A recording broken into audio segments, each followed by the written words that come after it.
Bueno, buenos días a todos. Para mí es un placer enorme presentar al conferencista de hoy, Claude Sibils, que es con quien trabajamos en colaboración desde hace muchos años. Claude es profesor ahora en la Universidad de Montpellier, y muchos de ustedes lo conocen porque fue director del CIMPA durante 8 años, hasta hace 4 años, y que tuvo mucha interacción con la matemática en todas las áreas en América Latina y en todos lados, esencialmente a través de las escuelas CIMPA. Pero bueno, ahora vamos volviendo a la matemática, así que, bueno, vamos a escucharlo en la charla de hoy. Adelante. Bueno, muchas gracias. Es un gusto y muchas gracias por la invitación. Es un gusto estar aquí. Hubiese sido, claro, mucho mejor hacerlo en directo en Buenos Aires como habíamos previsto. Voy a dar una charla, o sea, es un coloquio. O sea, que lo que preparé es una charla donde la primera mitad va a ser más bien, digamos, al paso y bastante elemental, o sea que voy avisando a la gente que ya conoce el tema para que no se aburra demasiado. Y quizás en la segunda media hora voy a ir un poco más rápido. El tema es empezar por hablar un poco de lo que es la homología de Orshil. La homología de Orshil es para álgebras asociativas sobre un cuerpo, y el ejemplo típico de un álgebra asociativa es el álgebra de matrices. Una álgebra de matrices n por n, con coeficientes, vamos a decir, en los complejos. Puede ser en cualquier cuerpo, pero para mayor simplicidad vamos a decir sobre los complejos. Bueno, esta es una álgebra asociativa que tiene unidad, además, y es de dimensión finita sobre los complejos, es n cuadrado. Pero es un ejemplo, es el primer ejemplo de álgebra altamente no conmutativa. No es para nada una álgebra de polinomios. Claro que si el n es más grande que 1, porque si n es igual a 1, son los complejos nada más. Pero tiene una cosa que es muy agradable, que es la traza. La traza va a cada matriz se le asocia un complejo, que es un variante, que es la traza de X. Y la traza, como ustedes bien saben, es insensible, para decirlo de esa manera, un poco pedante, es insensible al orden de los factores. O sea, que la traza del producto de dos matrices es lo mismo que la traza de un producto, pero al revés. O sea, por más que XY no sea igual a YX. O sea que en otras palabras, si uno hace el conmutador de XY, que es XY menos YX, que esto mide la conmutatividad entre X y Y. Si X y Y conmutan, esto es cero. Pero la traza de esto siempre es cero. Es más, a partir de la traza se puede construir una forma bilineal simétrica justamente por esto. O sea, ¿cómo se construye la forma bilineal? La forma bilineal en una pareja de matrices es la traza del producto. La traza del producto o la traza del producto al revés. Y resulta una forma bilineal simétrica, no degenerada, y también asociativa, entre comillas, porque a veces no se le llama asociativa, quiere decir que es insensible a dónde se mete el Y aquí en el medio. Beta de X, Y, Z es igual a beta. El valor de beta es la traza de todo este producto, lo cual es lo mismo que esto. Para decirlo de forma más fuerte, de hecho, la traza pasa a un cociente. O sea, si uno cocienta el álgebra de matrices por los conmutadores, pero no tanto los conmutadores, porque los conmutadores no son un espacio vectorial. Si uno suma dos conmutadores, no es un conmutador. Entonces, esto es el espacio vectorial, el subespacio vectorial generado por los conmutadores. Es un subespacio vectorial generado por todos los conmutadores. Entonces, la traza pasa a este cociente ya que se anula en el denominador.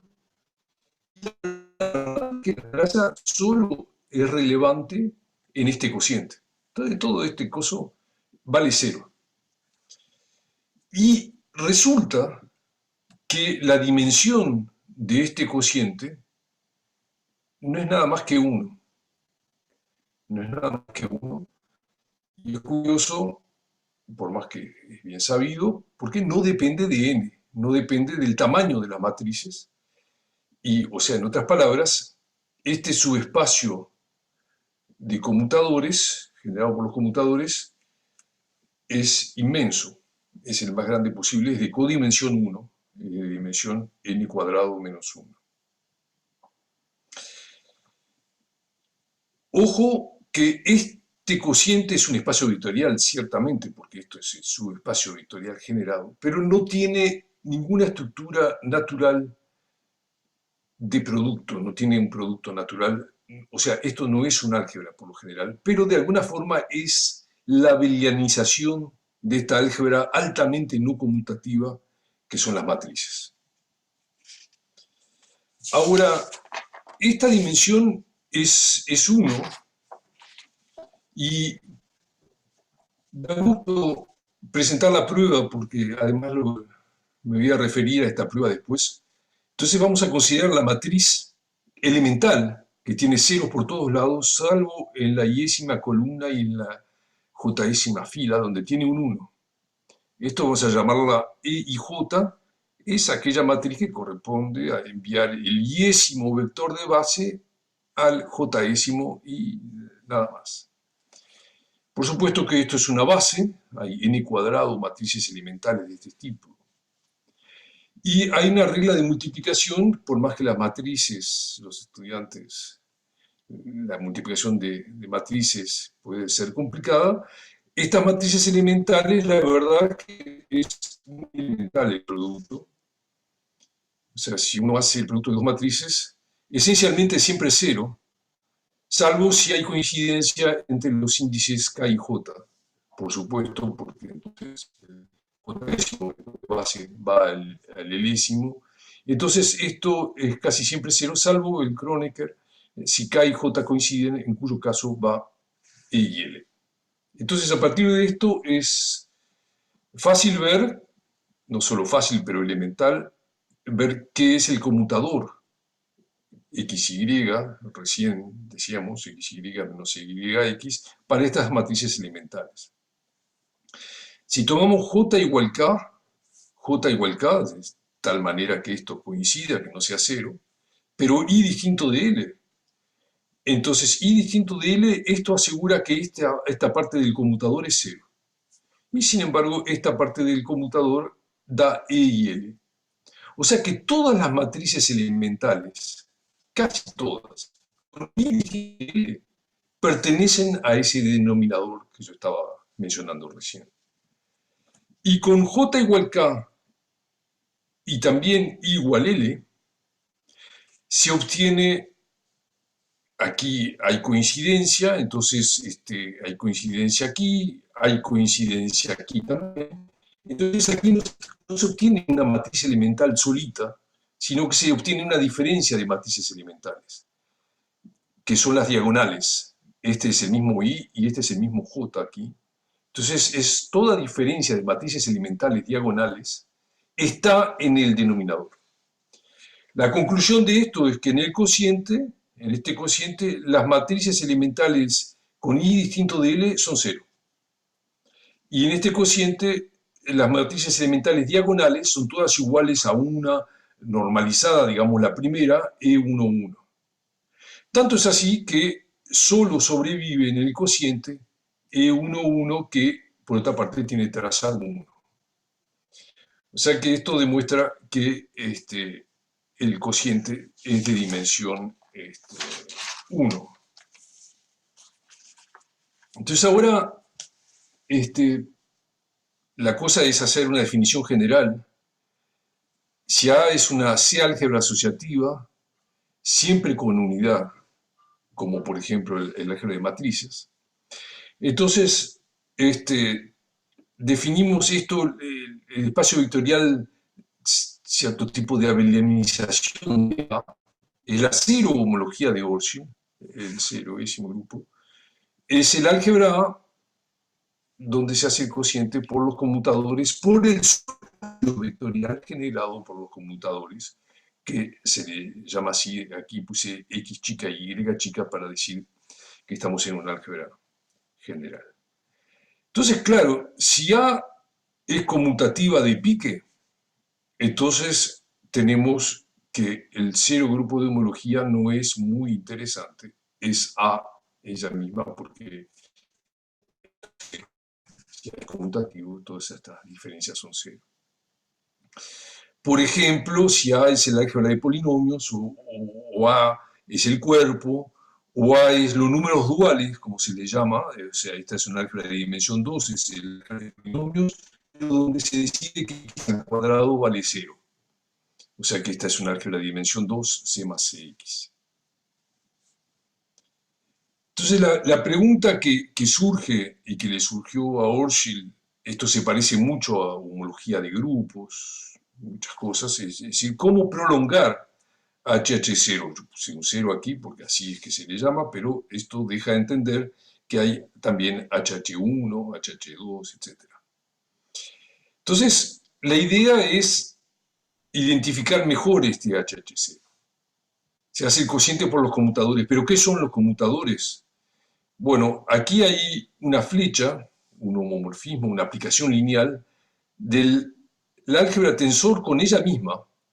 Tensor es una linealización del producto cartesiano en cada variable. O sea, esto es el producto tensorial. O sea, esto tiene dimensión m cuadrado si A es de dimensión m. O sea, no es 2m, pero es m cuadrado. Entonces uno se puede fijar en la flecha, digamos, la aplicación lineal que envía cada pareja de elementos, cada pareja elemental de elementos, al conmutador, xy menos yx. De tal forma que esto se prolonga automáticamente al producto tensorial. Y de hecho, la imagen de esta flecha de 1 es el denominador que estábamos diciendo recién. Tanto es así que el HH0 es el conúcleo de D1. Es una forma de vuelta un poco más complicada de decir eso. Y como siempre en álgebra lineal, la pregunta es saber, bueno, pero cuán distinto es D1 de un isomorfismo, de ser un isomorfismo, y para eso la medida de no inyectividad de D1 es el núcleo de D1. ¿Qué vale el núcleo de D1? Hay una forma trivial, o casi trivial, de producir elementos que están en el núcleo de D1. O sea, en el núcleo de D1, yo digo que este elemento, que es XY tensor Z, menos X tensor YZ más ZX tensor Y, fabricado a partir de 3 elementos del álgebra, este elemento que lo llamo estrella, está en el núcleo de D1. Está en el núcleo de D1, ¿por qué? Porque si uno hace el conmutador de esto, o sea, esto es el conmutador, es así, menos el conmutador de esto, x, y, z, pero más aquí, porque está el menos adelante, y, z, x, más el conmutador de este, cx, zx, y, menos y, x, z. Si ven, esto se destruye con esto. YZX. ¿Qué decís? YZX el último. YZX. Y acerca de ZX así, este se destruye con este. Entonces esto da efectivamente cero. O sea que esto es una forma de producir elementos del núcleo que son una forma fácil, por lo menos están esos. Entonces es una forma de producir elementos del núcleo en forma evidente, del núcleo de D1, que D1 era el que asociaba el conmutador, pero en general no son todos. Hago notar que para M, para las matrices, sí son todos, de hecho. Pero en general, lo que se define, lo que Orsil define como el HH1, es el núcleo de D1 dividido, cocientado por la imagen de D2. La imagen de D2 son exactamente los evidentes que acabo de hablar, que están en el núcleo de D1. Y el D2 es la fabricación abstracta de lo que recién hice. Ahora sale de un producto tensorial de 3 copias de A para tener X, Y y Z, y fabrica el estrellita que recién puse. Lo cual les explica que justamente no todos son conmutadores dentro del subespacio vectorial generado por los conmutadores. Aquí estamos produciendo tipos a partir de 3 tipos que están en el espacio generado por conmutadores. Por lo general no son todos. Ahora un poco de historia de esto. Es en 1945 que Orzel se da cuenta de todo esto. Inspirado por la homología de grupos y todo lo demás, define, siguiendo este hilo que les acabo de empezar a desarrollar, define la homología de Orzel para todo n, positivo o nulo. Y es más tarde que MacLane se da cuenta que estos grupos de homología de Orsil, de un álgebra asociativa, de hecho resulta ser un funtor en A. Probablemente Orsil lo sabía ya, pero de otra manera, con la terminología funtor. Y más aún, MacLane se da cuenta también que es un Tor. Eso, o sea, en álgebra homológica hay un funtor que se llama Tor, esto es un ejemplo de un Tor. Pero tiene la ventaja de ser una definición directa, y con la cual se puede trabajar los cálculos tan rápidamente y complicados. Entonces, un poco más de comentarios, ya que estamos en un coloquio.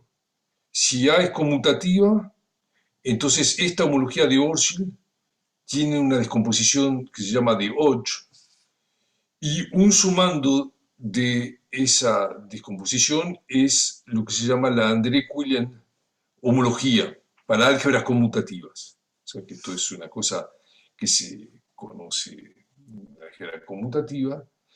Y ustedes se habrán dado cuenta que aquí hay un asunto, vuelvo a esto, a estrellita, donde el Z lo puse en rosado aquí, porque el Z de repente aparece a la izquierda, en la multiplicación a la izquierda. Esto hay una dinámica cíclica en este elemento. De la misma manera que en los conmutadores hay una dinámica cíclica, pero aquí la dinámica cíclica es casi, no hay nada que ver porque es para un lado y para el otro, pero aquí hay una dinámica cíclica. Entonces, les comento también que Kohn y Tigan se dieron cuenta que hay un grupo cíclico de orden distinto cada vez que actúa en las potencias tensoriales de A, y que da la homología cíclica, que permite definir la homología cíclica. Y si A es conmutativa, esto está en relación con la homología de Derrame. Entonces, unas palabras más de la homología de Orsil. Es un invariante. Es un invariante, ¿qué quiere decir? Que sea un invariante, o sea, si dos álgebras son isomorfas, por lo menos, eso es por lo menos de esperar para que sea útil, las homologías de Orgel son isomorfas. Eso es muy fácil de demostrar. Pero aún más, mejor aún, si las categorías de módulos de dos álgebras son equivalentes, las categorías de módulos son las representaciones del álgebra. O sea, si esencialmente las categorías de módulos son las mismas, pero las álgebras no tienen por qué ser isomorfas, entonces la homología de Orgel no cambia, es invariante respecto a Morita. Es lo que se llama la Morita invariancia. Y les comento que por más que sea muy, muy distinto al álgebra de matrices, el álgebra de matrices, como vimos, es altamente no conmutativa, ya que si hacemos el cociente por los conmutadores, solo es de dimensión 1. Sin embargo, se puede mostrar, y es fácil demostrar, que el álgebra, los complejos, es un álgebra Morita equivalente al álgebra de matrices. O sea que las representaciones son casi, son equivalentes. Entonces, eso implica que el Hc0 en particular es el mismo que el H0 del cuerpo, y el H0 del cuerpo es muy fácil de ver que es el cuerpo en sí, porque el cuerpo es conmutativo. O sea que esto invalida la demostración que les hice, no la invalida, pero resulta que utilizando la Morita invariancia, que es como un martillo para matar a una mosca, se vuelve a demostrar aquello que les mostré por las matrices elementales. O sea que la homología en grado 0 del álgebra de matrices es de dimensión 1. Aún mejor, ni siquiera depende de la categoría derivada de los módulos. Es un invariante también respecto a la categoría derivada de los módulos. Pero sí, de algo depende. De algo depende, y ahora voy a dar algunos ejemplos. O sea, ya mencionamos que para el cuerpo, o sea, el álgebra, que es la más sencilla posible, que es los complejos, en dimensión 0 son los complejos, es de dimensión 1, pero en grados positivos es fácil de ver que es 0, porque el complejo que calcula la homología es periódico. Y entonces, si ustedes creen esto de que es Morita invariante, quiere decir que es lo mismo para el álgebra de matrices. El álgebra de matrices tiene las mismas cosas. Es 0 en grados positivos, la homología de Orgel. Pero si uno intenta hacerlo a mano, se puede hacer, pero ya es bastante engorroso y bastante complicado. Les doy otro ejemplo, que es el álgebra de matrices triangulares superiores. El álgebra de matrices triangulares superiores, o sea, con un 0 en el triángulo estrictamente abajo.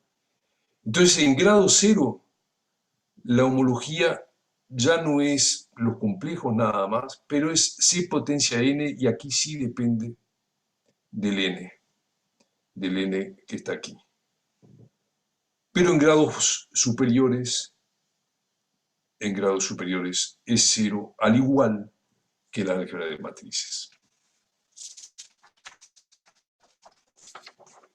Les comento además que para el álgebra de polinomios, por ejemplo, que es conmutativa, ya sabemos que en grado 0 es el álgebra ella misma, pero también en grado 1. Resulta que también en grado 1, y sin embargo es 0 en grados superiores a 1. Esto es una especialidad por ser el álgebra de dimensión infinita. Esta álgebra es de dimensión infinita sobre los complejos, es una especialidad, ya les comentaré un poco más tarde eso. Para los números duales, aquí es el primer ejemplo que encontramos en el cual hay homología en todos los grados. En todos los grados. En grado 0, por supuesto, esta es conmutativa, o sea que no cambia nada. Los conmutadores son 0. Pero en grados positivos, en todos grados positivos, es de dimensión 1, son los complejos. La homología de Orgel. Les comento algo más. Si tenemos una gráfica orientada a finita, o pueden haber toda la complicaciones que uno quiera, doble flechas, todo lo demás. Existe una construcción que es el álgebra de caminos del Carcaj. El álgebra de caminos del Carcaj, las cosas elementales, las cosas de base son caminos orientados. O sea, un camino orientado es una sucesión de flechas que están dirigidas. Son como las matrices elementales de recién. Y el producto de dos caminos da casi siempre cero, salvo si el final de uno coincide con el inicio del siguiente, en cuyo caso el producto da, al igual que las matrices elementales, un camino, pero es la composición de los caminos. Parecido, pero es mucho más rico esto o sea, estamos orientando las variables. Y si nos fijamos en C, el conjunto de todos los caminos que son ciclos dentro del quiver o del Carcaj, por ejemplo pero también esto que es un lazo, y también los puntuales que son ciclos de largo cero, vamos a llamar omega, los ciclos que son módulo rotación. Módulo rotación quiere decir que poco me importa dónde empiezan, los hago girar y identifico todos los ciclos con sus girados, con sus rotacionados, de alguna forma, para un lado y para el otro. No entro en detalles, pero esencialmente me quedo con la idea de un ciclo. También estos y también estos, aunque estos no se pueden hacer rotar demasiado. Y si uno pone C positivo, los ciclos de largo positivo, o sea que se prohíben los puntuales, y omega positivo, los ciclos positivos módulo rotación, entonces ahora sí tengo lo que es la homología de esta álgebra del quiver, de Carcaj. Entonces en grado cero es el espacio vectorial sobre los ciclos, todos los ciclos módulo rotación. En grado 1 son los ciclos módulo rotación de largo positivo y es 0 en grados mayores que 1. Esto pega bien con el caso de un lazo que da el álgebra de polinomios, que estaba aquí, está aquí. Esto pega exactamente con eso. Grados 0 y 1, 0 y 1, 0 y 1. Y pega también, pega con esto es ¿por qué? Porque el álgebra de Quiver de un lazo, de esta gráfica orientada que solo tiene un vértice y un lazo, es lo mismo que el álgebra de polinomios. Esto les comento que debe ser bien sabido, pero no está escrito en ningún lado, pero tampoco es difícil de demostrar. Ahora paso a la dimensión global de una álgebra asociativa con unidad siempre. Como les comenté recién, los módulos son las representaciones de A, es el análogo a espacios vectoriales, o sea que uno está fijándose en representaciones como muchas veces en matemáticas, la forma de atacar un objeto y la clasificación de objetos es atacar sus representaciones, las maneras que se representa. Hay algunos amódulos que son fáciles, o sea, que son los que se parecen mucho a los espacios vectoriales. O sea, sumas directas de copias del álgebra ella misma. El álgebra ella misma es una representación, se representa a sí misma, lo mismo que los complejos son un espacio vectorial de dimensión 1 sobre los complejos. Esto es una suma directa de módulos que son regulares, se les decía regulares a la izquierda, se les dice libres. Estos son realmente como si existiese el teorema de la base en los espacios vectoriales, que por lo general no existe. O sea, para una álgebra cualquiera no existe un teorema de la base, al revés, hay muchos módulos que no son libres. Y están los casi fáciles, los que se controlan muy bien, son los sumandos directos de libres, que en espacios vectoriales serían libres también, porque un sumando directo de libre tiene una base también, entonces es libre. Y si se les dice proyectivos, estos son los fáciles. Por ejemplo, en el álgebra de matrices de recién que veíamos, resulta que todo A módulo es proyectivo. Definitivamente se parece mucho, pero no es el cuerpo. Se parece mucho, y la forma de decir se parece mucho, la forma formal de decir es que son morita equivalentes, por más que no sea conmutativa. Todo módulo es proyectivo para las álgebras de matrices, es una cosa que es bien sabida.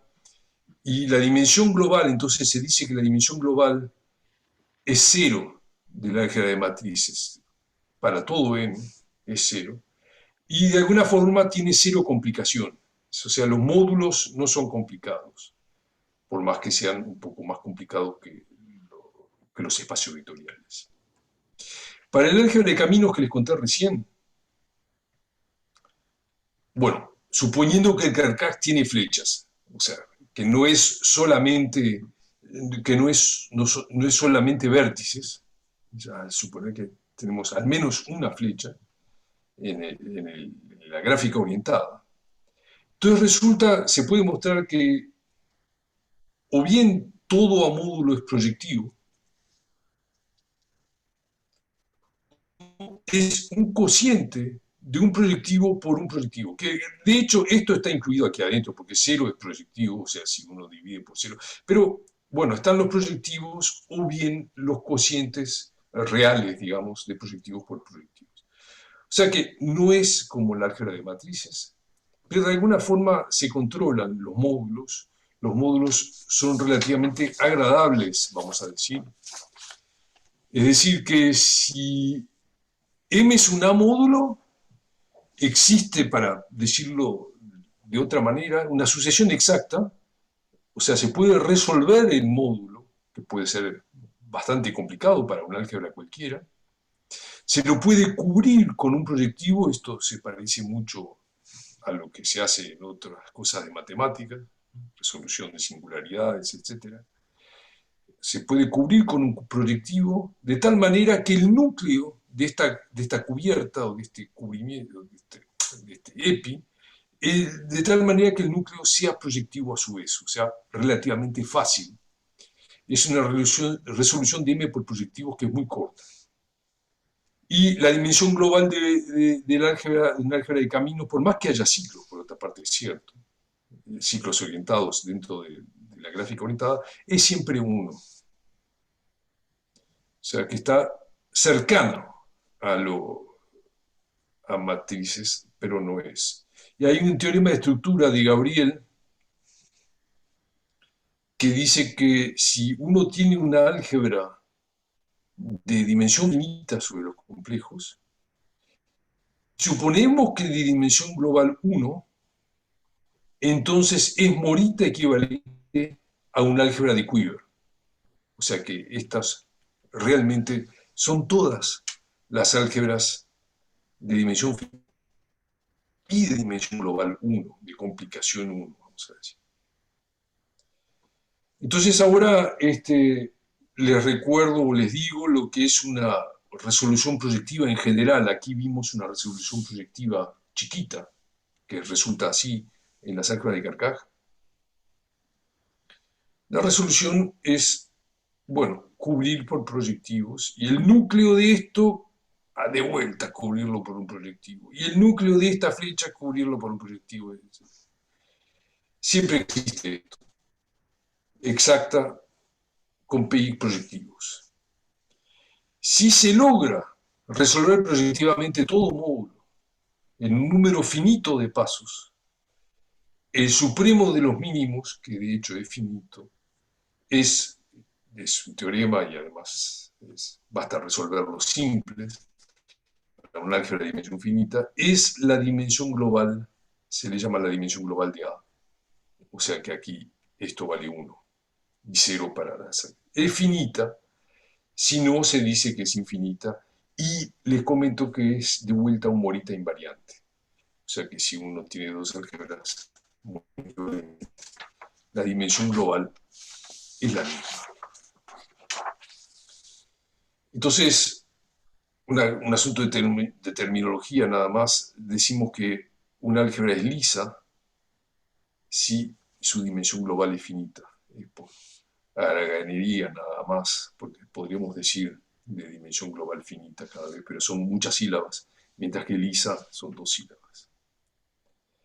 Hay un resultado de Keller de 1998.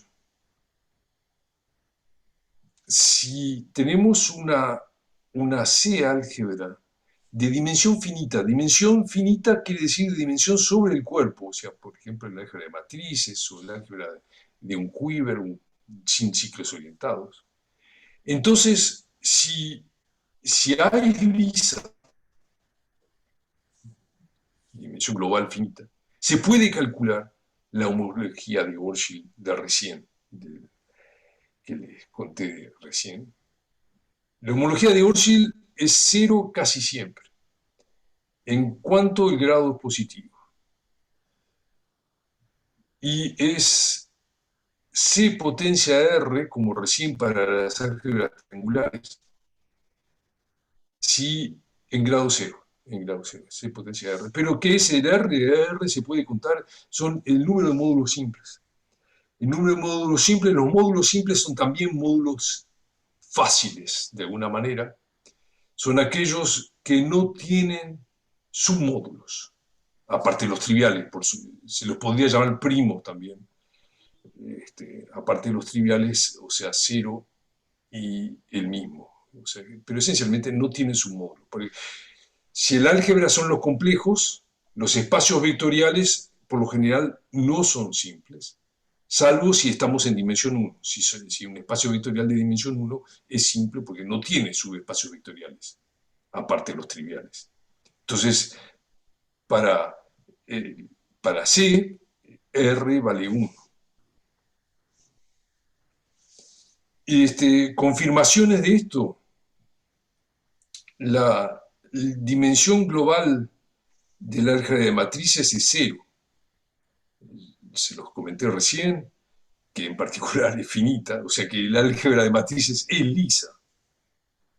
Y tiene un único módulo simple que es, salvo isomorfismo, tiene un único módulo simple que es cualquiera de las columnas. Cualquier columna, son todas isomorfas y son módulos simples, hay un solo. O sea que es coherente con lo que les comentaba recién. Si el carcaj no tiene ciclos orientados positivos, no tiene ciclos orientados de largo positivo, entonces el álgebra del carcaj es de dimensión sobre los complejos, finita, y se sabe, o bien se utiliza el resultado de Keller, que en grado 0 la homología tiene como dimensión los vértices, Q0 son los vértices de Q, que son el número de simples, y en grado positivo es. Por otra parte, los números duales, esta álgebra que es chiquita de dimensión 2 sobre los complejos, no es lisa, ya que les comentaba que la homología de Orshil no es 0 para todo lado. Aquí, ojo, porque si el álgebra no es de dimensión finita, es de dimensión infinita, por ejemplo, el álgebra de polinomios, esto, el resultado de Keller no vale, tenemos homología en grado 0 y en grado 1. Es una especialidad, como les comentaba recién, y es 0, o sea, tenemos también homología en grado 1.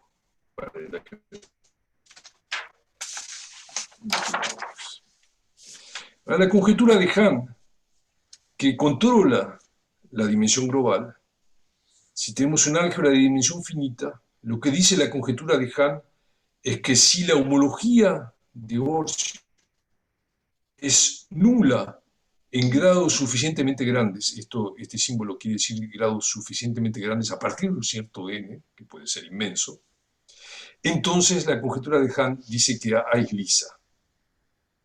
Les hago notar que entonces, vía Keller, de hecho tenemos que la homología de Orchill, al ser lisa, es cero para todo grado positivo. Entonces, si la conjetura de Hahn tenemos una alternativa, se daría una alternativa que en el caso no liso, la homología de Orchill es infinita, o sea, hay homología en grados arbitrariamente grandes, o bien la homología de A está concentrada en grado cero, es el caso liso, quiere decir que la homología de A es cero en grados positivos.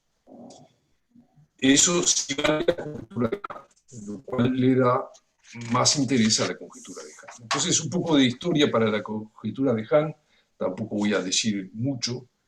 Es en 2006 que Hahn prueba la conjetura para álgebras monomiales. Monomiales quiere decir cociente de álgebra de Carcaj por un ideal generado por caminos o monomios orientados. Si se ve cada flecha, es como una variable orientada. Tiene un inicio y un final. Pero mucho antes de la formulación por Hahn de la conjetura de Hahn, resulta que en Buenos Aires, el Buenos Aires Cyclic Homology Group, había mostrado esa conjetura que no se llamaba para álgebras conmutativas finitamente generadas. Y también en 92, Abramov y Viguier-Poirier. Luego, Berg, Madsen y Erdmann demostraron la conjetura para varias familias de álgebras, COSUL, locales, celulares, extensiones triviales. Y en 2010, Viguier-Poirier mostraron una generalización, la mostraron para una generalización de intersecciones completas cuánticas. Y en 2013, Andrea, Mariano Suárez Álvarez y Vivas mostraron para álgebras de Weil cuánticas generalizadas, excepto algunos casos. Entonces, ahora vamos a definir H de álgebras de dimensión finita que verifican la conjetura de Hahn. Vamos a definir esto así, y con la esperanza de que esto sea todo, si la conjetura es cierta. El objetivo es, si vemos una extensión de álgebras, una extensión de álgebras que es como una extensión de cuerpos, pero, o sea, A es una álgebra y le vemos adentro una subálgebra. O sea, la unidad está en común. Una subálgebra. Entonces, lo que queremos es establecer condiciones minimales, para algo así como desarrollar una inducción, para mostrar que esto sería todo. O sea, que queremos condiciones minimales para que B esté en H, si solo si A esté en H. Si H, les hago notar que si H es todo, por supuesto que esto siempre va a ser. Por ahora no sabemos que H es todo, o sea que tiene sentido preocuparse por estas cosas. Para eso hay una herramienta que aparece que es la homología relativa. La homología relativa, les cuento porque es interesante, es Orchill, 10 años después de su homología de Orchill. Hizo una definición de una homología relativa como la homología de Orchill aparece como una homología relativa respecto al cuerpo. Entonces, para una extensión de álgebra, define lo que es homología relativa de A relativa a B, para una extensión de álgebra. Pero ojo, porque es una trampa en la cual mucha gente cae, que B no es necesariamente central en A. Central, ¿qué quiere decir? Quiere decir que sería central si los elementos de B no conmutan entre ellos, pero conmutan todos con los elementos de A, como el centro de un grupo. Pero ojo, no necesariamente central, o sea, no se dice nada sobre la extensión de A. Formalmente, es un análogo, es muy análogo, es muy parecido a la definición que les conté, que, para empezar, de la homología de Orshil absoluta, digamos. Salvo que aquí el producto tensorial de A con A no es sobre el cuerpo, sino que hay que hacer conmutar los elementos de B, pasan de un lado para el otro y también pasan de izquierda a derecha aquí. Esto es A módulo los computadores, vamos a decir. Y aquí, cuando tenemos tres copias de A, el producto tensorial aquí es sobre B, pero aquí de vuelta es sobre BB, o sea que de vuelta los elementos de B pueden saltar aquí. No entro en detalles, pero es formalmente muy análogo. Aquí teníamos el D1 y aquí tenemos el D2. Reproducí la formulita esa que teníamos para tres elementos del álgebra. Y está bien definido y todo sucede bien. O sea, esto es Hochschild en 1955. Entonces, cuidado que no es homología relativa a un ideal. Es otro asunto, es relativo a extensión. En el libro de Lodé, que es considerado como una cosa que se utiliza mucho en homología de Orshil cíclica, dice que no va a considerar esta homología relativa. ¿Y por qué no lo considera? Porque hasta ahora es una teoría inutilizada, totalmente inutilizada, muy linda, funciona, pero es un ejemplo de teoría que uno tiene ganas de llamarlo, como decíamos en México, so what. Cuando estaba en México con amigos matemáticos, decía, ¿y esto so what? ¿Para qué sirve? Sin embargo, fue Hochschild que o sea, no sirvió de nada. Pero les comento que en álgebra conmutativa existe una sucesión exacta larga que relaciona la homología de André Quillian, que era un sumando directo, si lo recuerdan con la relativa, y que se llama Jacobi-Zariski, una sucesión exacta larga, que es lo que uno tiene ganas de esperar, que haya una sucesión exacta larga que relacione las dos homologías. Mientras no haya, es una teoría so what. En 2012, 57 años después de Orshil, Caigun logra mostrar la existencia de Jacobi-Zariski no conmutativa para Orshil, con hipótesis en la extensión. O sea, él necesita que A sobre B sea plano, con un móvil. Les voy a comentar ahora la situación general, sin ninguna hipótesis. O sea, Caigun supone que A sobre B es plano como B bimódulo, flat, creo que se le dice plano. Y aquí les comento un teorema reciente de agosto 2020, vía Zoom, además, porque teníamos pensado encontrarnos en Marsella y lo hicimos.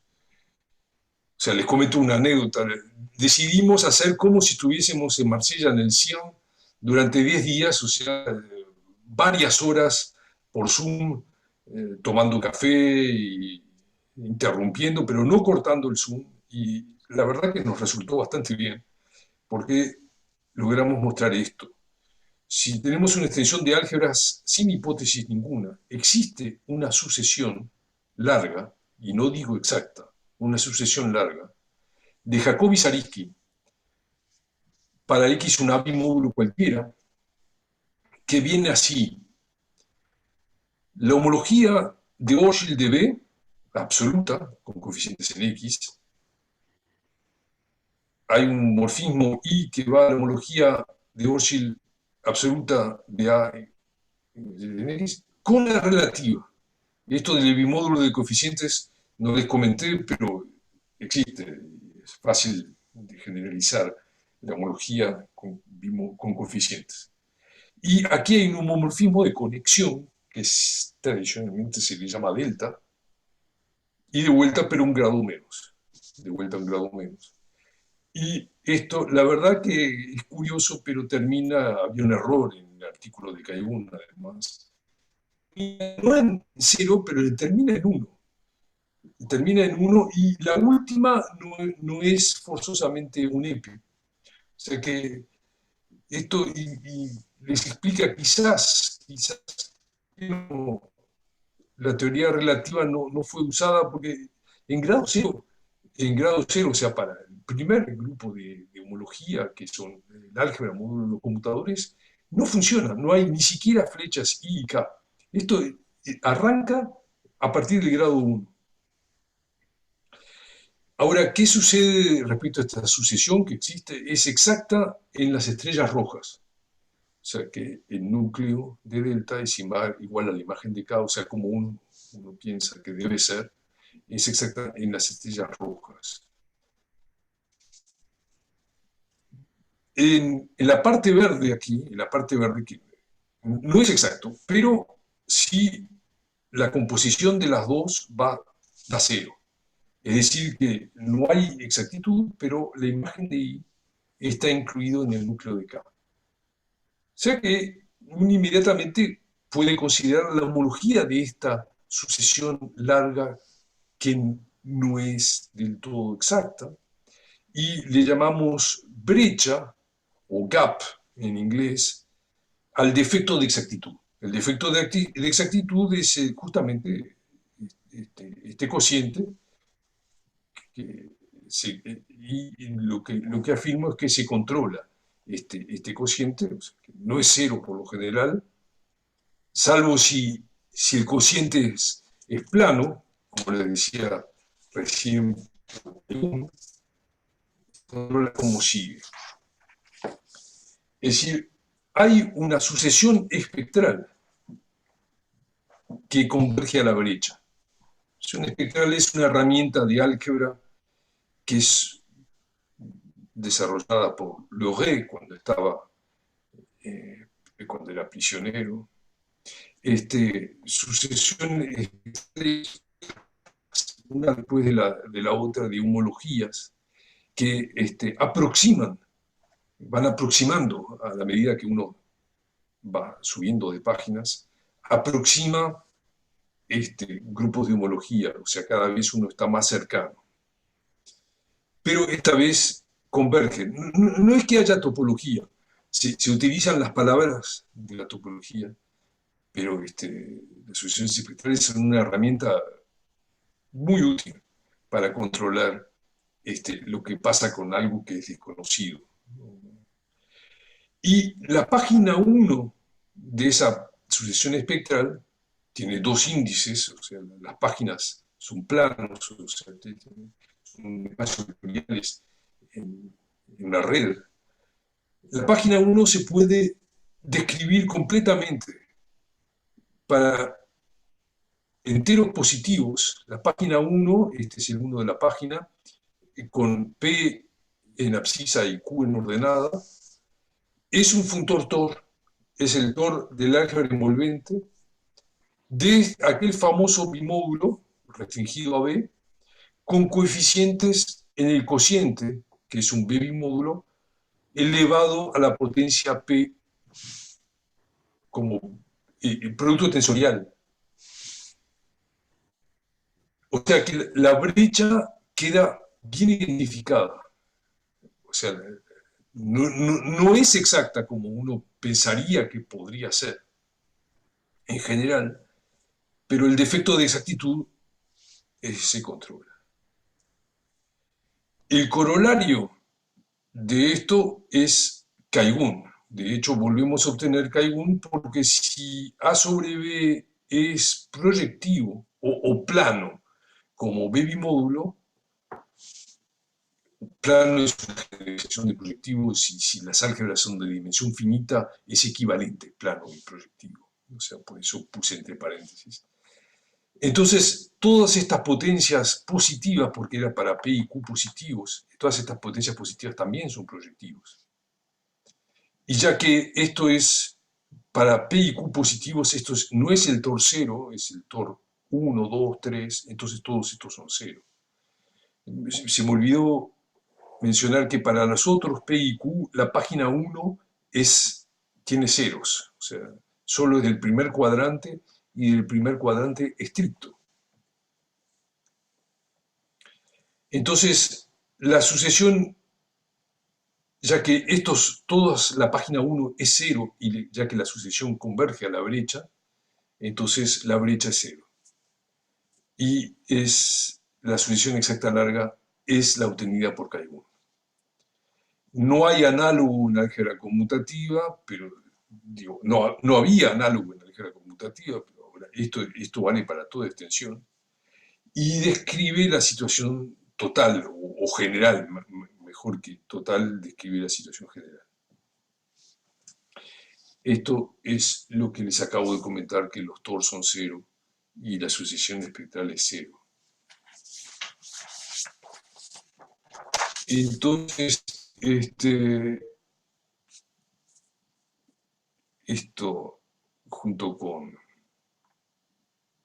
Andrea, Eduardo y Marcelo, entonces tenemos un teorema que controla la conjetura de Hahn, una extensión de álgebras acotada.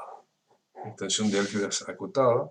Extensión de álgebras acotada quiere decir, por definición, que el cociente A sobre B es proyectivo a izquierda o derecha. O sea, no estamos suponiendo que A sobre B es proyectivo como bimódulo, sino estamos suponiendo que es proyectivo de un lado o del otro.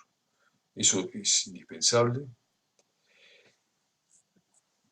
Acotada quiere decir también que A sobre B es B tensor nilpotente.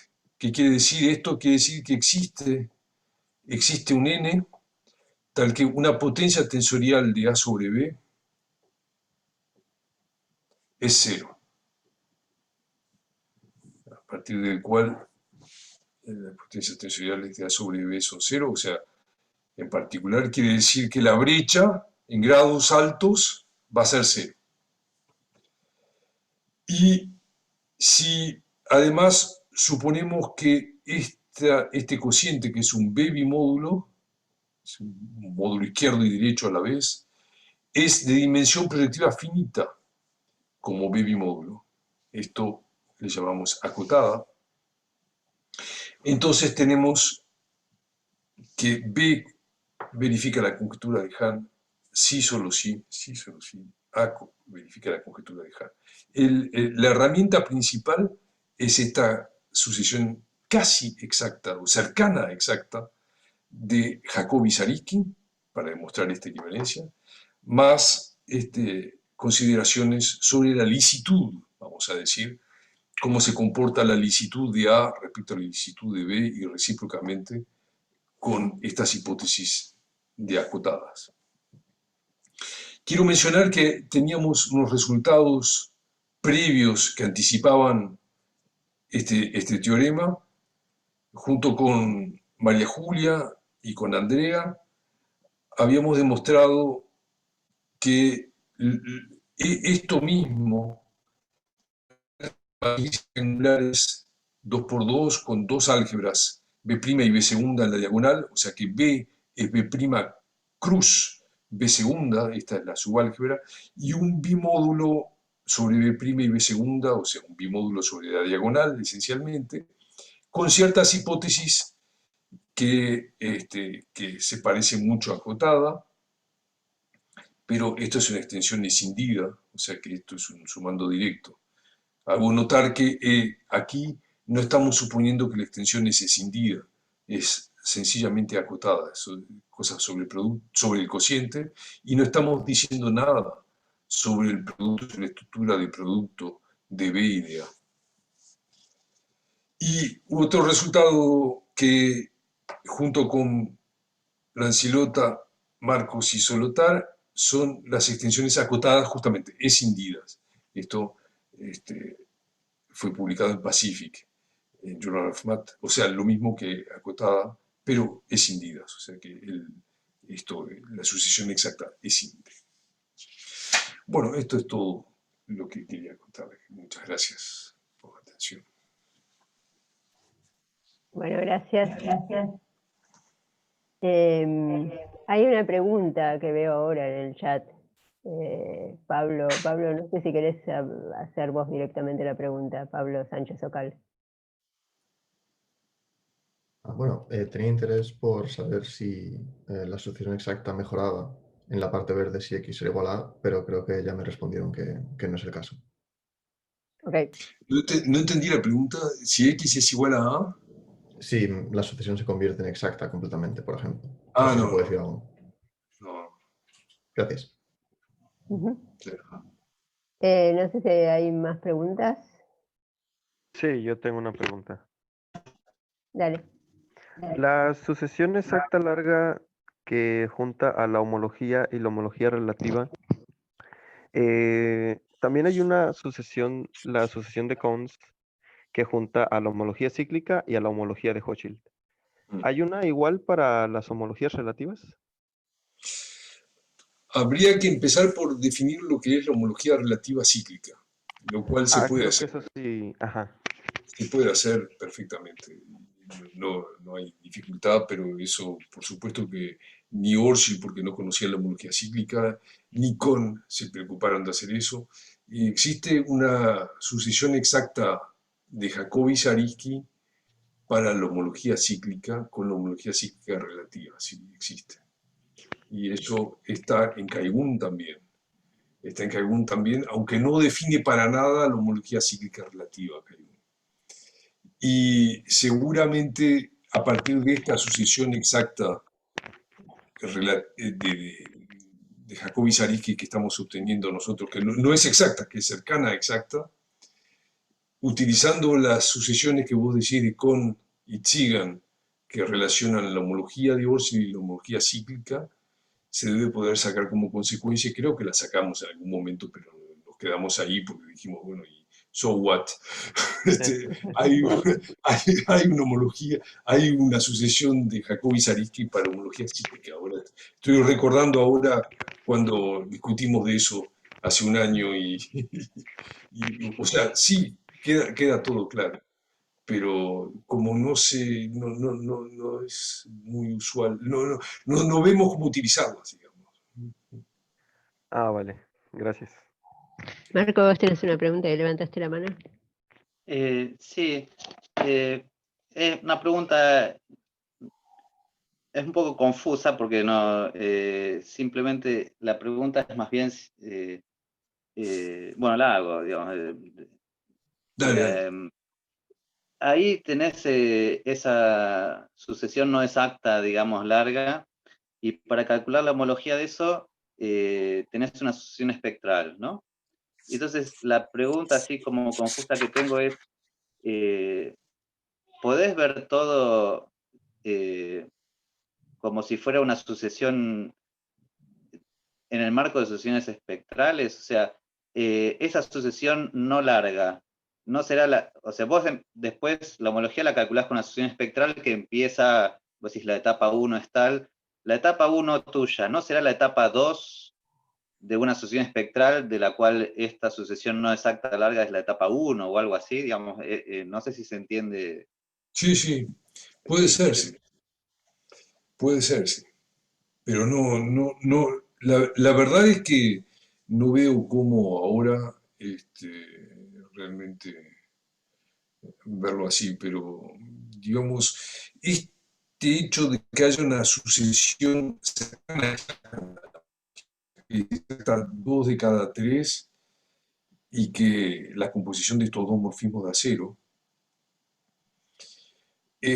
yo hasta ahora no he visto nunca que surja en forma natural a partir de una sucesión espectral.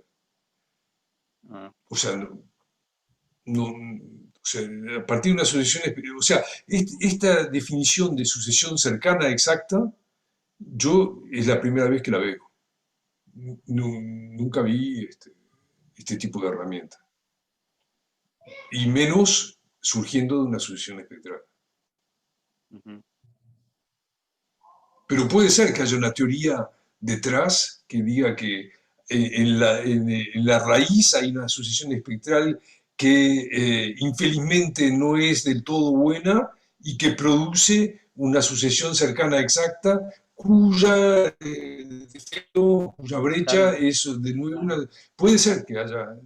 Es más, estoy casi que apuesto a que sí, pero, pero, pero está medio complicado ver la teoría general de ese tipo de cosas.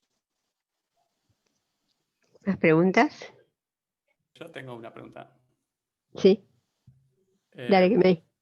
Sí, o sea, este resultado te permite extender este conjunto H de álgebras que verifican la conjetura de Hahn. Pero como que le faltaría un teorema amigo que te diga, bueno, toda álgebra se puede obtener a partir de alguna otra álgebra vía una extensión acotada o algo de Sí, ese pero no es estilo. cierto. Eso no es cierto. Lo que dice este teorema es que se puede reducir el resultado a álgebras que no son extensiones acotadas de otra.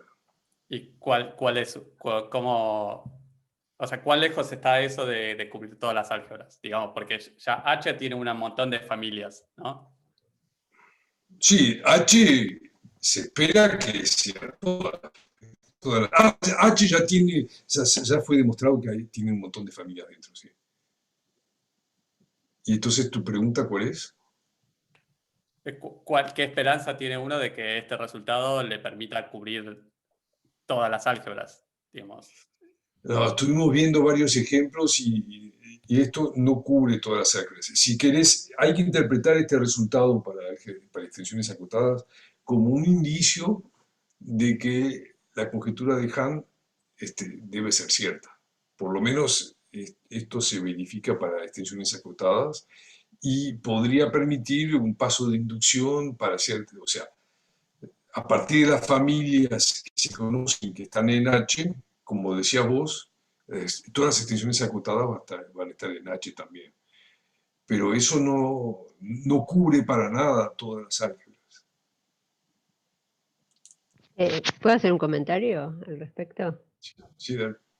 No, que nosotros ponele, si tenés una álgebra por un quiver con relaciones, o sea, que nosotros sabemos, bueno, flechas que están sueltas las podemos sacar sin problemas, y sabemos, por ejemplo, flechas que participan de relaciones, varios casos en que podemos sacar, digamos, toda la relación sin satisfaciendo las hipótesis esta de ser acotada que contaba Claude.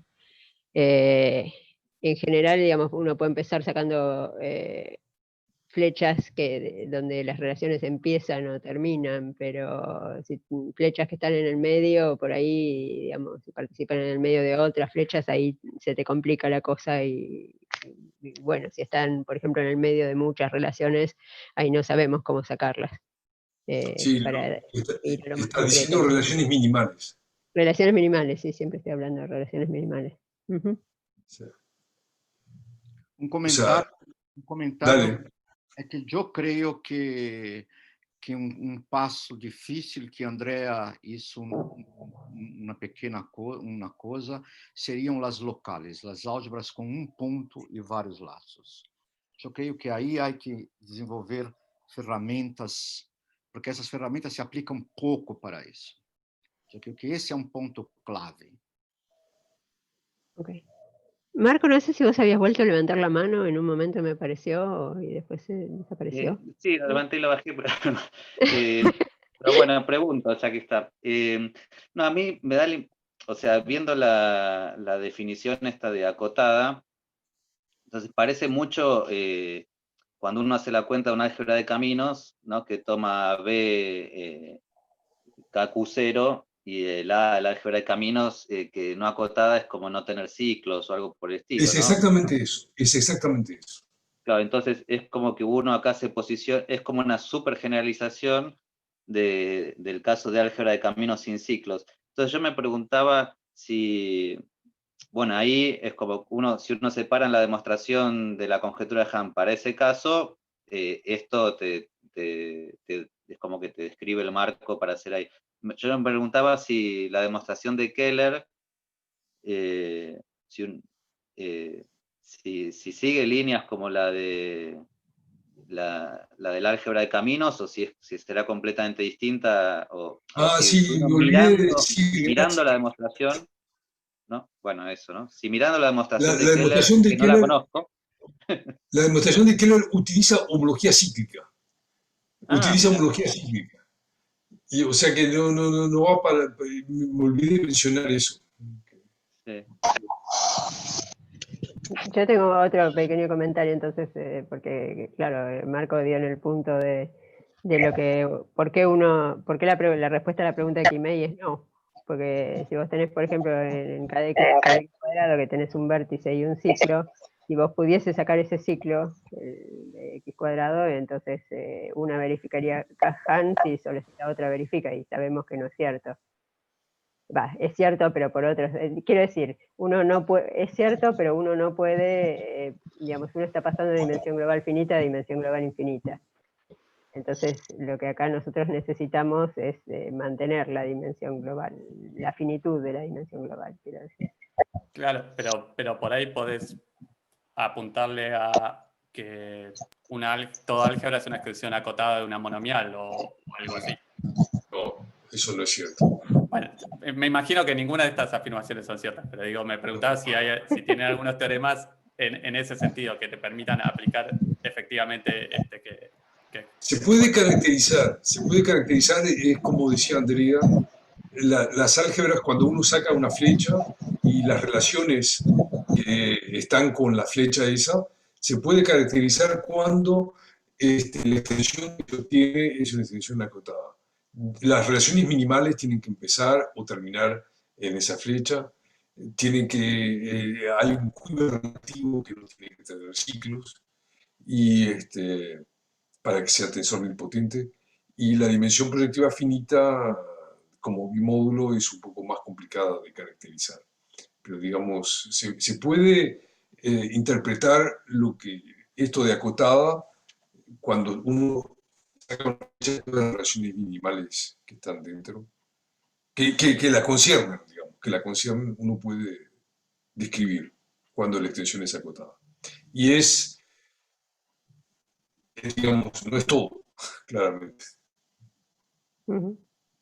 Son restricciones. Eu creio que o que ele quer falar, que me parece que é razonável, é achar uma caracterização de uma família, mesmo que infinita, de álgebras, para a qual, usando isso, se para essa família se provara Okay. para todas. Claro. Pero isso, mais ou menos, eu creio que não é um algoritmo que fabrica, mas mais ou menos dizemos algumas coisas, mas talvez seja uma coisa de pensar más, ¿no? Bueno, no sé si hay más preguntas. Eu queria dizer uma coisa, que a Dale. palavra lisa se justifica porque em las álgebras de la álgebra de la geometria algébrica, uma álgebra é lisa se e somente se tem dimensão global finita. Lisa no sentido que la gráfica. Variedade é lisa. Sí. Para álgebras locais é um teorema de Auslander e não sei se acho que é de Auslander e Serre e Buxbaum, né? Então é só por isso que a palavra lisa se justifica por aí. Bueno, hay un montón de agradecimientos en el chat, Claude, así que, pero... lo voy a leer. Porque... Dale, te agradecemos de nuevo. Y bueno, creo que fue muy clara la charla. Así que gracias y bueno, hasta la próxima a todos. Muchas gracias.